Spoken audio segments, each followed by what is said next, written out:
اچھا، خود قرآن کریم کی آیت ہے، اے نبی ہم نے تم پر رسولوں کے قصے اس لیے اتارے. یہ ایک پہلو تھا کہ مولوی صاحب کو اپنا حافظہ بچانا ہے تو قرآن کا ریکٹیفیکیشن کرنا ہے. بہرحال حافظ ہیں، توہین نہیں کر رہا ہوں میں. تراویح ہی پڑھانے کے لیے صحیح رٹنا پڑتا ہے، نہیں رٹیں گے بھول جائیں گے. یہ تو ایک معمولی فائدہ ہوا، معمولی فائدہ. لیکن انہی حافظ کے پاس جب قرآن انہوں نے پڑھ لیا، سیکھ لیا اور تکرار کرتے ہیں، کتنی معنویت ان حافظ کے پاس ہوتی ہے. لوگ اپنے بچوں کو لے جاتے ہیں، مولوی صاحب قرآن کی آیت پڑھ کے پھونک دیجئے. دنیاوی فائدے ہیں قرآن کے، جو قرآن کی تکرار ہو رہی ہے.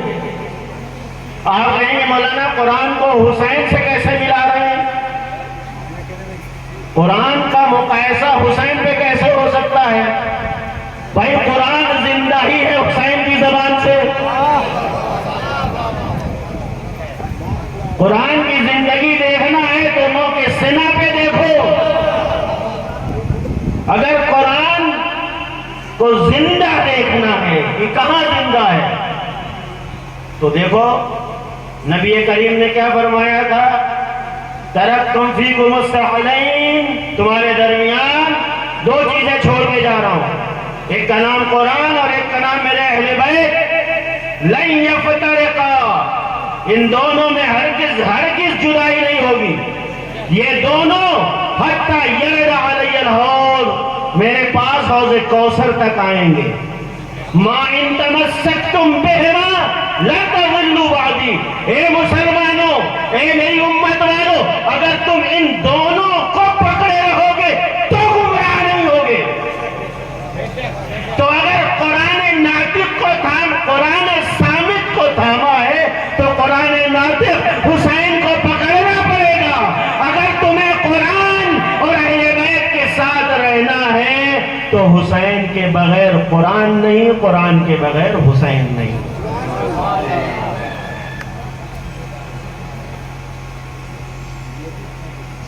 تو قرآن پڑھ رہے ہیں اس لیے کہ فائدہ ہو رہا ہے، تکرار اس لیے ہو رہا ہے کہ فائدہ ہو رہا ہے.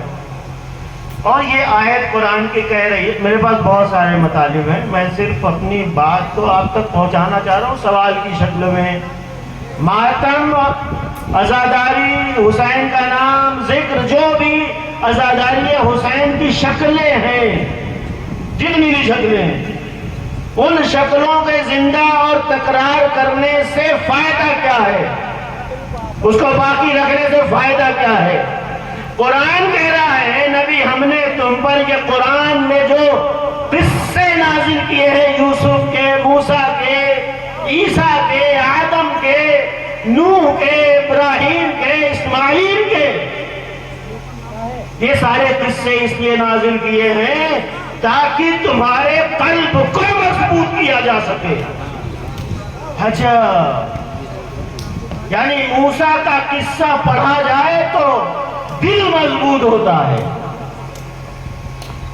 اما جب قرآن میں قصے موسیٰ پڑھ کے دل مضبوط ہوتا ہے تو پھر حسین کے عباس کا قصہ پڑھ کر کے جگر، دل، دماغ سب مضبوط ہوتا ہے.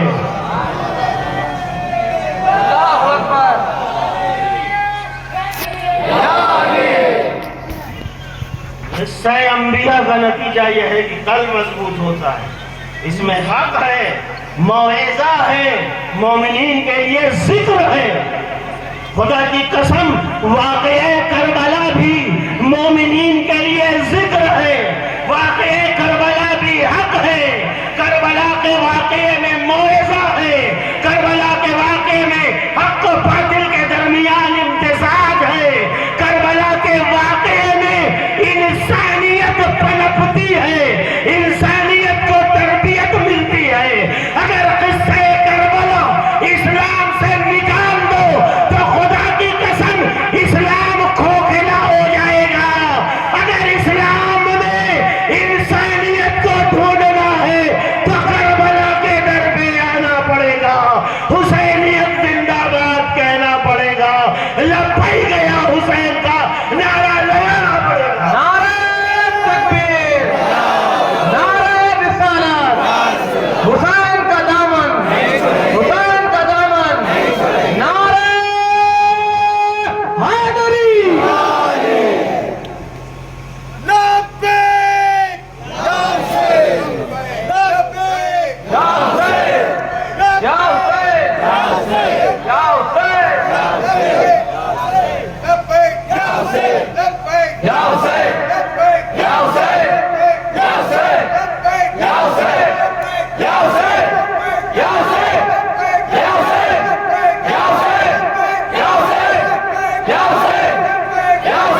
اللہم صلی اللہ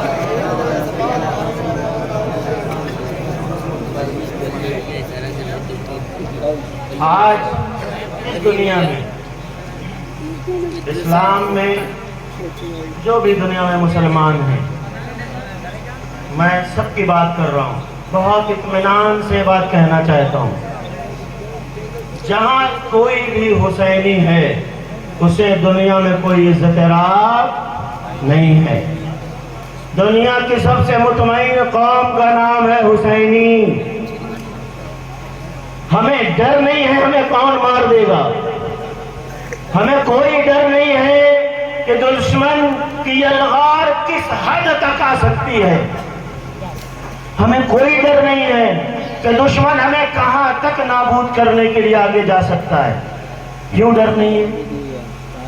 اس لیے کہ ہم کربلا کے اس نقطۂ صفر، اس زیرو پوائنٹ سے آئے ہیں جہاں پر آل رسول کو کربلا میں ختم کرنے کے لیے لشکر یزید اور بنی امیہ نے کوئی کسر نہیں چھوڑی تھی۔ اکلوتے حسین، کربلا میں اکلوتے حسین، اور ان کی بہن اور بیٹیاں اور بیویاں، اور کوئی ساتھ نہیں تھا، اور حل من ناصر ینصرنی کی آواز تھی۔ حسین اس نقطۂ صفر سے، اس زیرو پوائنٹ سے اسلام کو اٹھا کے آج اس اوج، اس اقتدار تک لائے ہیں۔ اس لیے ہمیں ڈر نہیں ہے دشمن کا کہ ہمیں تم کہاں تک مار سکتے ہو، اس سے زیادہ تو نہیں مار سکتے کہ لاشیں حسین ہیں اور اس پہ گھوڑے دوڑا دیے جائیں، گھوڑے دوڑا دیے جائیں۔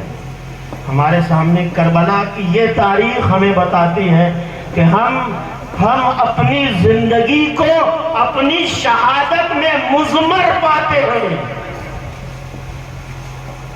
ہم حیات طیبہ اسلام کو اپنی شہادتوں میں ڈھونڈتے ہیں، ہم تعمیرات، محلات، قصر، قصور، جاگیر، زمینداری، پراپرٹی، اس میں اسلام کی زندگی نہیں ڈھونڈتے، ہم اسلام کی زندگی نانے جمی میں ڈھونڈتے ہیں، نوکے سرا پہ ڈھونڈتے ہیں، اور سلام کرتے ہیں، السلام علی الحسین وعلی علی ابن الحسین وعلی اولاد الحسین وعلی اصحاب الحسین۔ ہم نوکے سنا پہ اسلام کی زندگی ڈھونڈتے ہیں۔ لوگ ہمیں ڈراتے ہیں، مار دیے جاؤ گے، تمہارے مدرسے ختم ہو جائیں گے۔ ہمارے مدرسے دیواروں میں نہیں پنہا، ہمارے مدرسے اللہ نے یہ قوم میں حافظ عالم پیدا کیے ہیں، ان عالموں کے سینوں میں اسلام زندہ ہے۔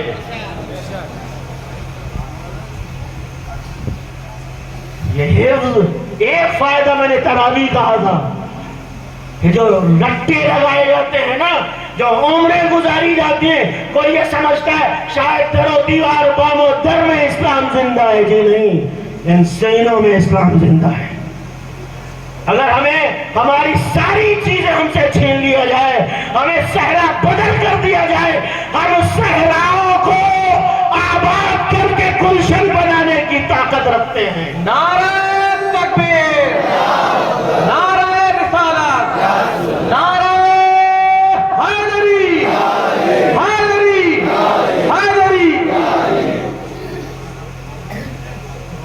میں نے مبالغے سے کام نہیں لیا، لوگ سمجھتے ہیں اسلام تعمیرات، جاگیروں اور محلوں میں زندہ ہے، نہیں، ہمارے اندر وہ اسٹیمنا، وہ پاور، وہ ایمنیٹی، وہ طاقت ہے کہ جو ہم ریگزاروں میں اگر اپنے پیر اور اس کی ایڑیاں چلا دیں تو ہم صحرائے مکہ کو وادی امن بنا دیتے ہیں۔ کربلا کی ریگزار میں 72 کی لاشوں کے ساتھ کربلا کو محلہ بنا کے قیامت تک کے لیے کروڑوں زائرین کی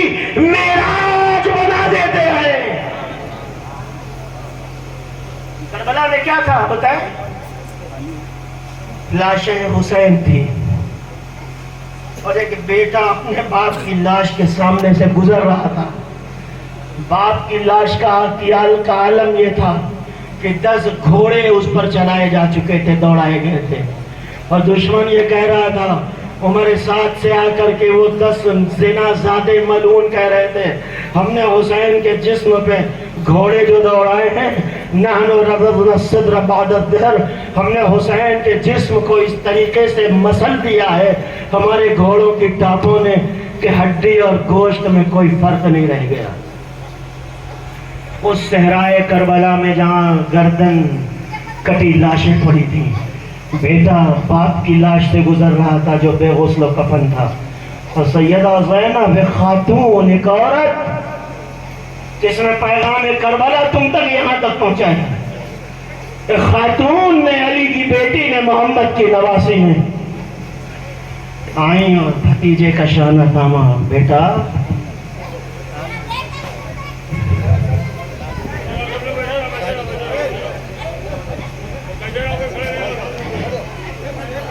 آپ لوگ ایسا ہی بیٹھے رہیں.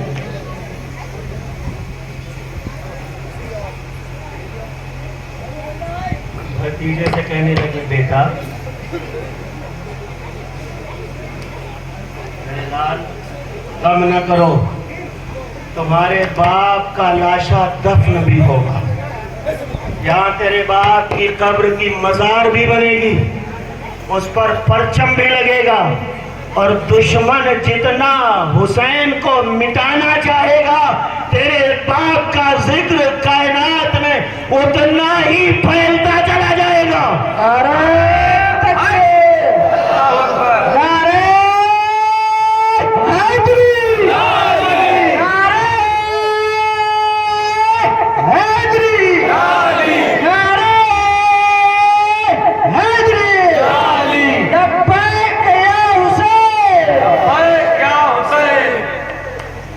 شہزادی زینب کو 14 معصومین میں تو نہیں ہے نا؟ لوگ رسول اللہ کے علم غیب پر شک کرتے ہیں. اس کے علم غیب پہ نبی کریم رسول اللہ کے علم غیب پر کہتے ہیں انہیں علم غیب نہیں تھا. زینب 14 معصوم میں تو نہیں ہے شہزادی, 14 معصومین الگ ہے نا, ان کی نمائندہ ہے زینب, اور ایک خاتون ہے زینب. وہ کہہ رہی ہے اپنے بھتیجے سے, بیٹا غم نہ کر, اے میرے لال پریشان مت ہو, کیونکہ بھتیجے کے چہرے پہ ایک اثر آتے دیکھا, ایک اثر جاتے دیکھا. ایسا لگا کہ شاید یہ بھتیجا ابھی دم توڑ دے گا, خود کو اونٹنی سے نیچے گرایا. بھتیجے کے پاس آئی, لال کیا حالت ہے؟ کہنے لگے پھوپھی اماں, جس کے باپ کا لاشا یوں پڑا ہو اور اس کے بیٹے کے دونوں ہاتھ پسے پشت بندھے ہو اور وہ اپنے باپ کو دفنا نہ سکے. کہنے لگی بیٹا غم نہ کر. کون کہہ رہا ہے؟ زینب کہہ رہی, غم نہ کر, تیرے باپ کی قبر بھی بنے گی, مزار بھی بنے گا, گنبد بھی بنے گا, عالم بھی نظم ہوگا. دشمن ہر دور میں نام حسین مٹانا بھی چاہے گا, جتنی شدت سے مٹائے گا اتنی شدت سے نام حسین دنیا میں بلند ہوگا. نعرہ حیدری, نعرہ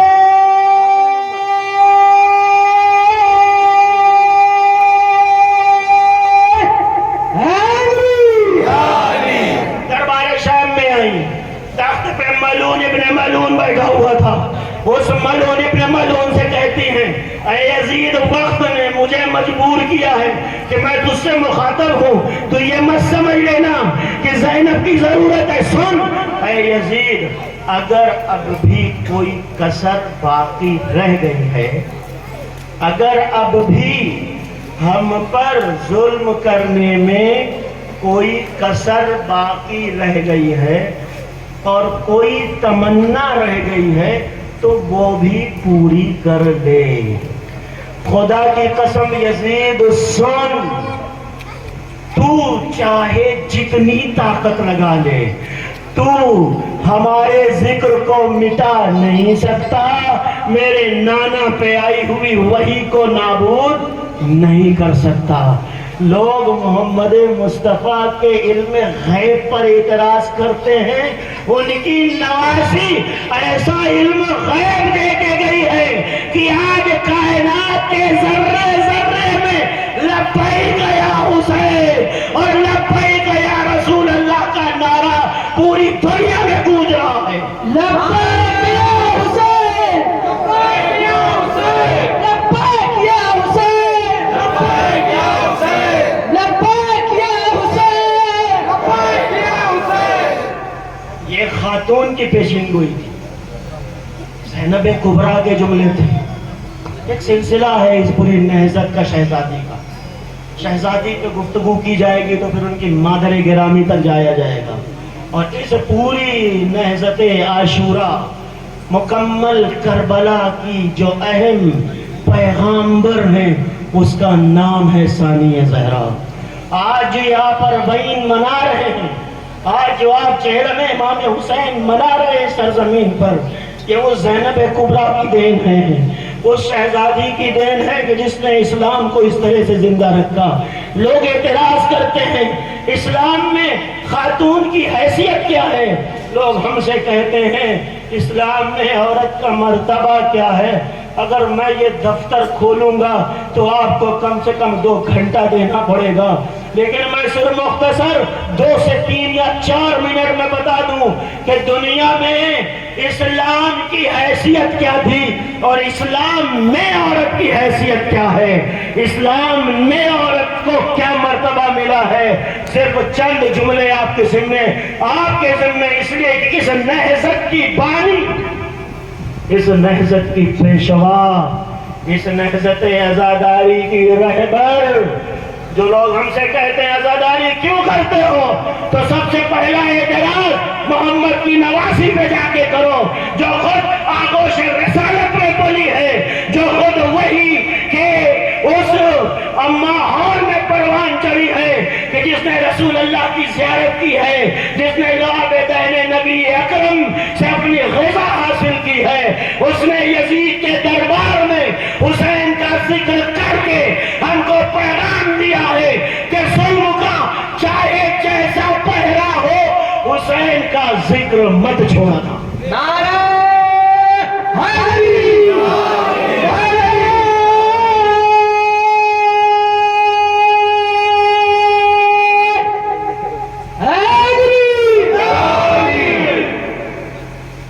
دنیا کی تہذیب، ثقافت، پتہ نہیں خطاب کا موقع آپ کے سامنے آئندہ ملے گا یا نہیں ملے گا، ذہنوں میں محفوظ رکھیے کہ اسلام نے مرتبہ کیا دیا ہے۔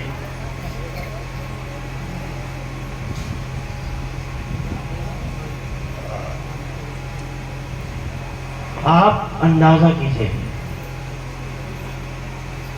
صرف 5 منٹ میں اگر چاہیں تو پوری دنیا کی قلعی کھل سکتی ہے کہ ہم پہ جو لوگ اعتراض کرتے ہیں اسلام میں عورت 4 دیواری میں قید، پردے میں قید، فلاں میں قید، فلاں میں قید۔